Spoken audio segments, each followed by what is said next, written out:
This is a story of conservation, a journey through Tanzania, taking us from the frosty heights of Kilimanjaro through the vast savanna of Mkomazi National Park and the pristine rainforests of Usambara Mountains, down to the deep blue waters of the northern Tanga coast. A journey not only to witness, but also to understand the fragility and importance of these ecosystems.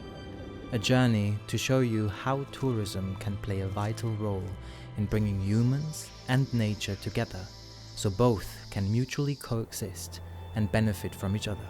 We accompany Carol, a man dedicated to conservation, standing through all the ups and downs in his quest to preserve the beauty and richness of these places.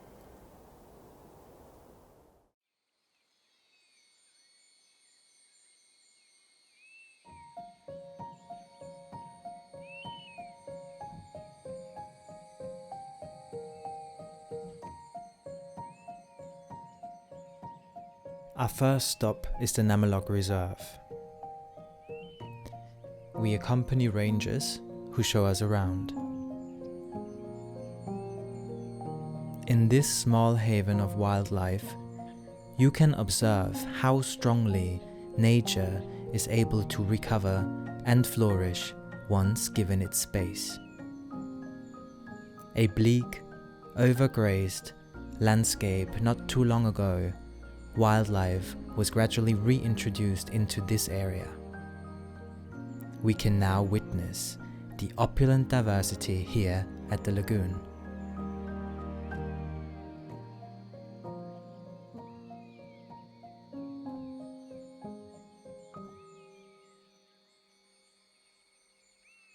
"304 different species of birds have been recorded in this reserve. They gather around the water, always in search of something to eat. From flamingos wading through the water, to birds of prey on their daily hunt and colorful kingfishers, this is a spectacular sight of richness."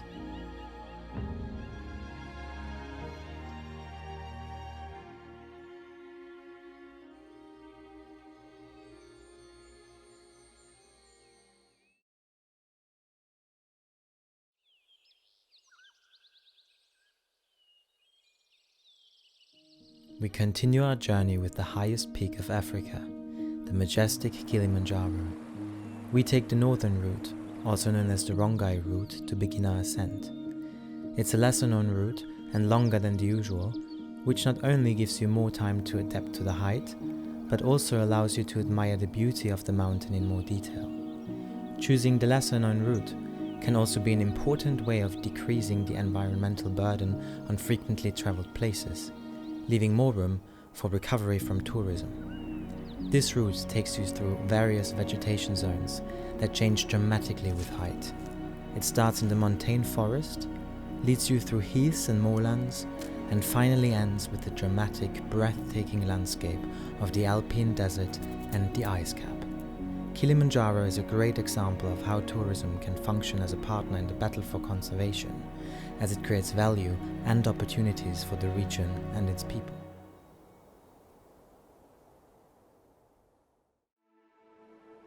At Mwenzi, the second highest volcanic cone of Kilimanjaro, we speak with Carol, who shares with us his thoughts and beliefs on conservation, a lifelong quest that, much like our ascent, comes with great challenges.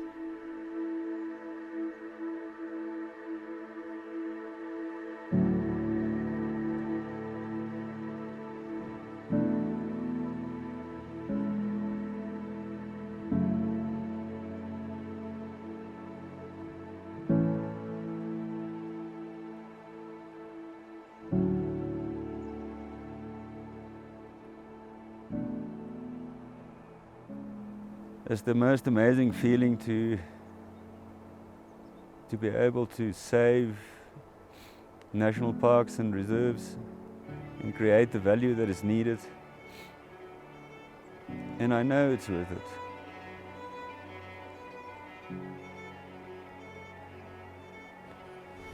And then you have days where you wonder if it is. Sometimes I just want to give up.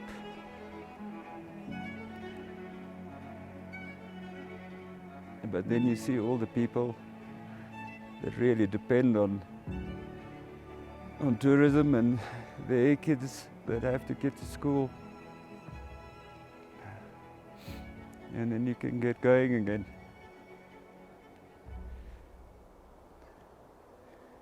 It's a tough journey, it really is. You always have to ask people for favors. There's never enough money for conservation. There's never enough. It's such big places that are so vulnerable. And if we don't create the value, enough reason for these places to be looked after, and then it will be gone. But luckily there are still good people that are really willing to give up their lives and sacrifice time, you know.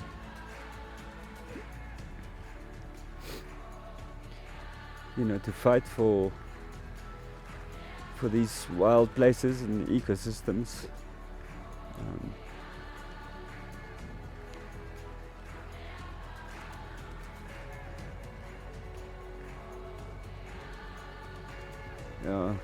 I mean, it's the hardest thing.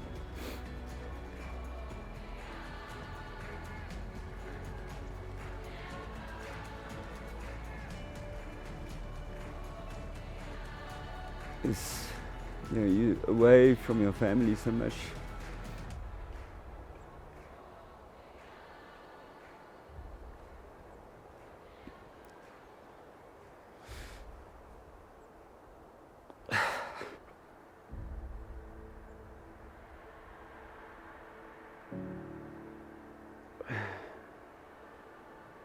My daughter's birthday tomorrow, and I'm not there.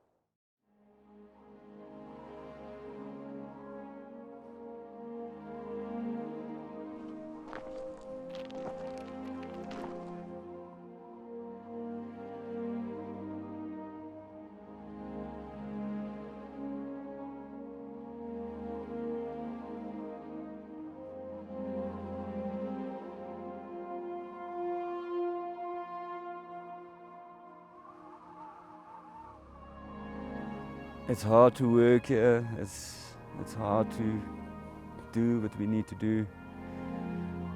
But the reward is great when you get to the summit, and it's all worth it at the end. I know that.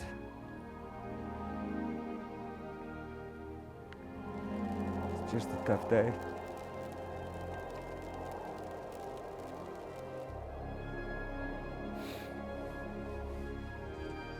Tomorrow will be better.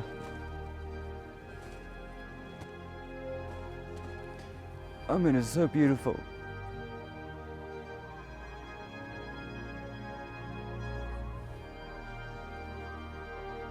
But it's not easy.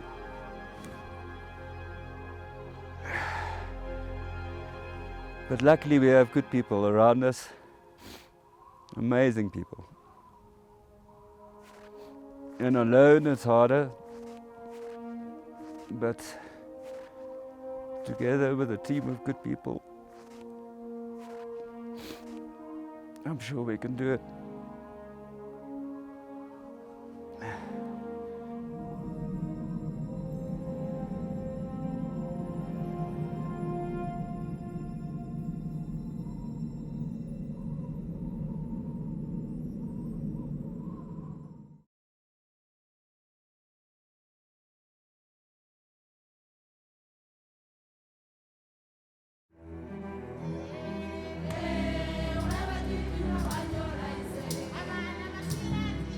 Descending from the inspiring heights of the Kilimanjaro, we find ourselves in Maasai Land in the West Kilimanjaro area. We gain insight into their holistic way of living, learning about Maasai traditions and habits. Thanks to tourism, this community is providing schools and education, healthcare and vocational training for their kids and community. This means less reliance on cattle, thus creating space for biodiversity and wildlife habitats. The Maasai live a life closely connected to nature as they depend on it. One of their elders shares with us their way of thinking and their close relationship to nature.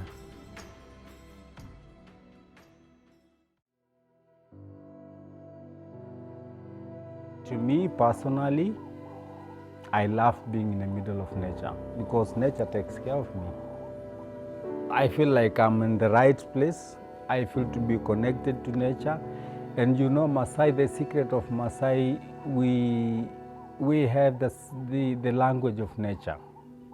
Yeah, means if you walk, your body tells you, take a bark of the tree, chew it, you have water to drink. So this is the secret of nature, and it makes me feel home.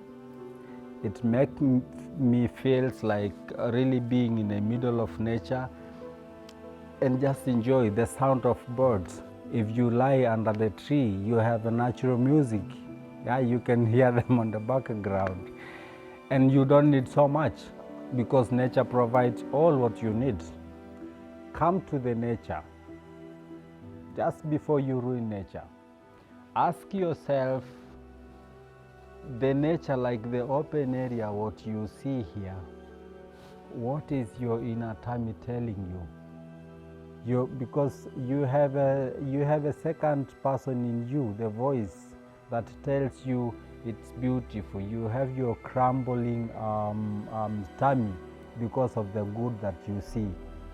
And this is why I tell you to reserve the nature, because it is medicines to you and myself. It's also it's a home of the wilderness. If I talk of all the species of animals that live in the dry lands, yeah, I'm not talking of the oceans, but if you talk of homes of so many creatures that God put them in there to live for your own benefits, I will tell you, let's not destroy. Let's be like a Maasai who live in nature. We say in Maasai, "Mibe jorbul." This means do not burn your past home when you leave to the next destinations, because somebody else will need it. In this case, I tell you, this world is for you, not yours. It's for our coming generations. And our work of today people is to reserve the land, is to reserve a bit of nature which is left, which we see now for upcoming generations. I would say that it's ruined enough. It's destroyed enough. Let's not be part of those who did already destroy. Let's plant the trees. Let's leave the cities as cities, and let's leave the rural areas and conservancy areas as conservancies for the other creatures that are created there to live. This is my big message to everyone who is actually listening to my voice.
One of our main goals of this expedition is to create a sustainable conservation model for this destination, the National Park Mkomazi.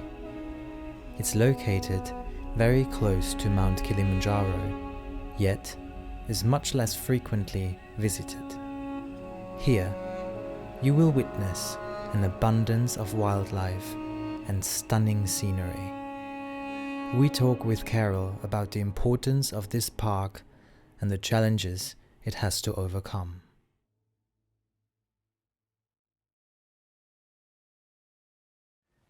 So sitting here at Mkomazi, I'm both worried that do we have enough time to look after this park and conserve it for hundreds of years to come. But I'm also really humbled by the beauty, and it gives me hope that what we're doing and trying to achieve is worth it. Yeah, Mkomazi is such a stunning park because it's got some really great landscapes and definition with the mountains, and then that opens up in plains. At the few water sources that still remain, everything gathers in the late afternoon. And it's a very unique habitat for elephant and eastern black rhino. It's a safe haven for elephant. The greater ecosystem that spills over into Tsavo is one of the biggest safe havens for elephant today. And the Mkomazi, which is the western side of this ecosystem, is supplying all the water that goes into Tsavo. So in a way we need to really look at it a little bit wider, and there's a bigger picture, and if we do lose the water and the forests surrounding the park, then it will just really dry out and become a semi-desert. All the migratory birds come through here, the northern carmine bee-eaters, and you have over 30-40 endemic bird species here that if this park was not here and not protected, that it will be gone. One of the best and easiest places to find rhino, eastern black rhino, so these are not rhinos you find in southern Africa. But rhinos are expensive these days to look after. If they're not going to generate the income that it's costing the park sport to look after these rhinos, then there's no real incentive for having them here. And once things are gone, then they are gone forever. You can't get them back. So we are pretty much at kind of a point where we really need to decide if there's enough value to keep this park.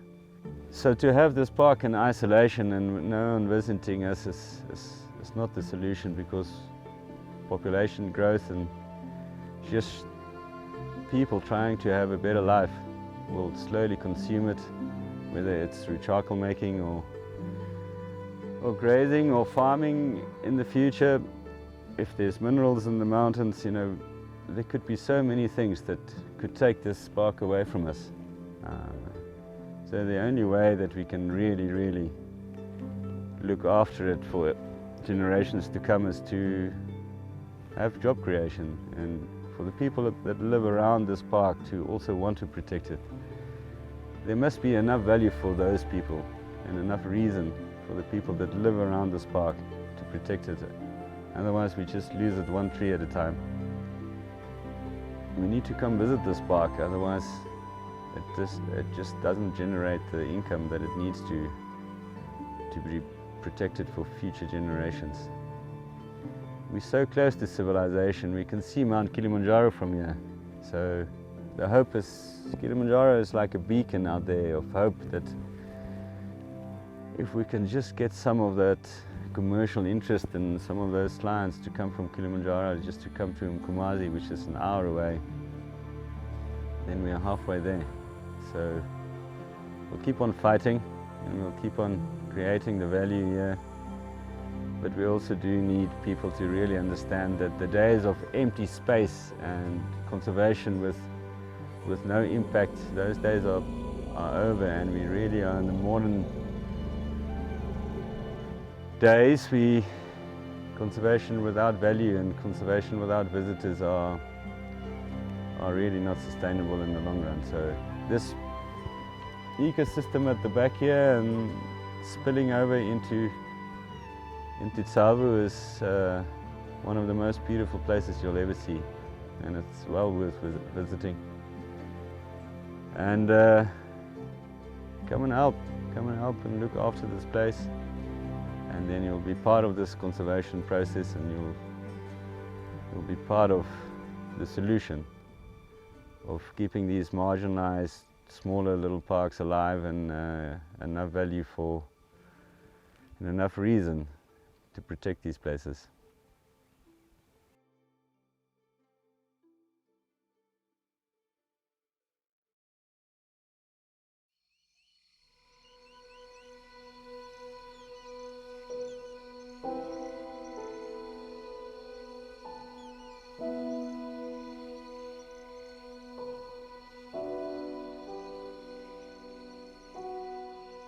The next stop in our adventure are the Usambara Mountains. These soaring peaks function as a source of life for the Tsavo Mkomazi ecosystem. They provide them with much needed water and are home to a large number of native species in the areas where primeval rainforest is still growing. It's been recognized as one of the world's top 25 biodiversity hotspots. Yet the mountains suffer under the burden of human civilization, caused by over-farming and overpopulation.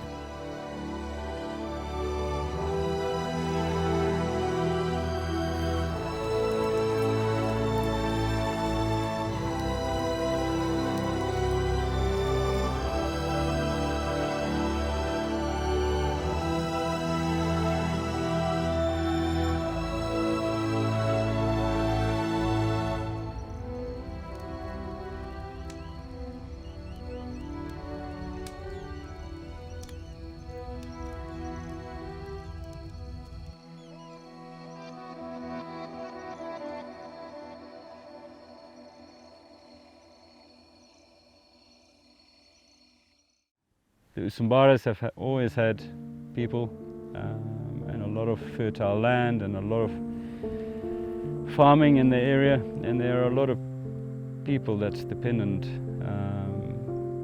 on these mountains for their livelihood. As humans, we just want to have a better life for our children, and it doesn't matter where we are in the world. That it's a very normal thing to want to better your life. That unfortunately generally has a negative impact on the environment that we live in. So population growth doesn't help us at all, from a conservation point of view, but it's also such a natural thing. It's not so visible in the open countryside, but in the mountain it's really, really visible. Some decisions that were made in the past that had a very long-term effect on this particular ecosystem. Some trees were planted for harvesting for building material, and unfortunately some of those trees are quite thirsty, really sucking the earth dry. We are sitting in the Usambaras at the moment where there's not even enough water for the people that live in the mountains, so there's nothing going down. So in the bigger scheme of things, these mountains are also the mountains that provide water to the Tsavo Mkomazi ecosystem, and the less water we have there, the fewer animals will remain there during dry season, and the less value there will be for tourism to continue there. At the moment we're sitting with a scenario where it doesn't matter if it rains, because the runoff is just so quick if there's no natural rainforest. A rainforest holds water and it releases it slowly over time, which means your dry season is shorter because there's a slow release of water. At the moment, even if you have a really good rainy season or a really good rains, the water just runs off very quickly. With it, it takes very valuable topsoil and nutrition that all washes down the mountain, which really just has a negative impact on growth and farming and the natural rainforest in the Usambaras.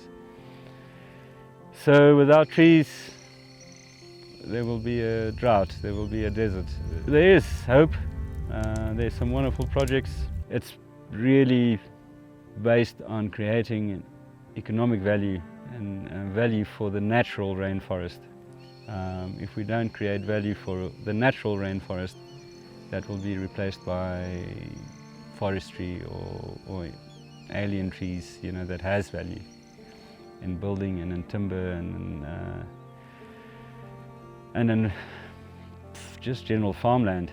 You know, if a piece of rainforest doesn't generate money, there's no incentive to look after it. It's more valuable if it's farmed, but farming only has a shelf life of 5 to 10 years and then it's done. And then after that, then there's really nothing left. So if you come and visit the Usambaras, you are part of the solution. You spend money here, your presence here. If you walk in the forest and go birding and go to the waterfall, the little bit of entrance fees that you pay and the guides that take you there and the food that you consume, all of that is driving economic value and it's uplifting people's lives without them having to be so dependent on farming and cutting down you know, plantations. It's really kind of a decision we have to make as a human race. If we're going to create enough value through tourism, through our presence, through paying our way to visit an area, are we going to do that, or are we just going to continue to go to mainstream hotels and resorts and places in the world that's easy to get to, or are we going to actually make a conscious decision and say, I'm going to go to places where my presence and my money is really needed? For us it's clear. For us it's clear what the answer is, but we really do need the support of every person that has the ways and means to travel somewhere to really make a decision about where am I going. And you know, we're running out of time. There's less than 20% of this forest left. It's nothing. Yes, there are projects that try and reforest the area, but it takes 100 years to reforest an area. To keep a forest is a lot easier than to regrow a forest. So why wait for it to be gone before we start regrowing trees, while it's much easier to look after an existing forest and create the value for the people that live next to that forest to protect it without us having to police and send soldiers to look after a rainforest. Just the economic value that we can create through tourism is enough incentive for these forests to be protected, for rainwater to be held longer, and for a slow release of water into the ecosystem, so that Mkomazi has value, so animals can stay in the park for longer into the dry season, and for that water to continue into the Tsavu side of this ecosystem, and so that our future generations and our grandchildren can still come and experience this. And for the people of the Usambaras, for the people of northeastern Tanzania to still be able to live here in generations to come, because once it's gone, it's not even livable. And then all of a sudden you need a new home for 50,000 people. If they can't make an existence here, then we are facing a far larger problem. So there's still hope, but the time is really now. It's now that we really need to put our money where our mouths are and to visit these places that really need our presence.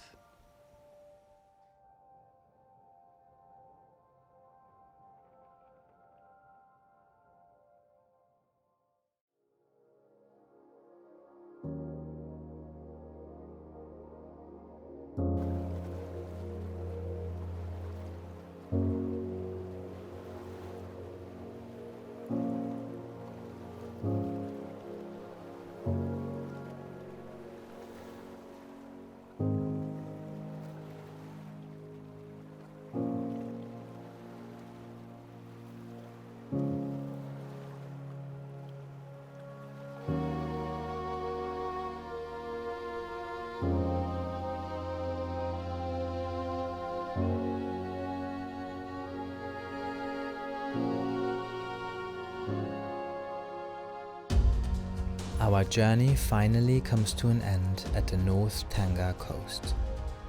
It is here where we become witnesses of a great example of humans and nature working hand in hand.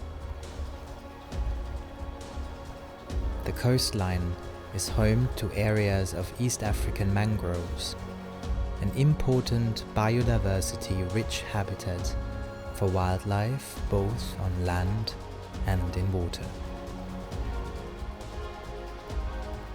This place is critically endangered because of deforestation and overfishing.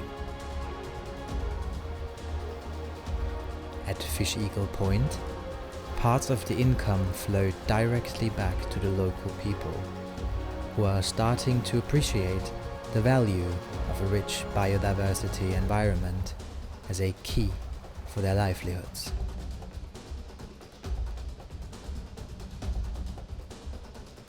Through tourism, income that flows back to the communities, they are now able to afford schools and fresh water wells. Here, you can see how the people's awareness and care for the environment grew with their improving living conditions.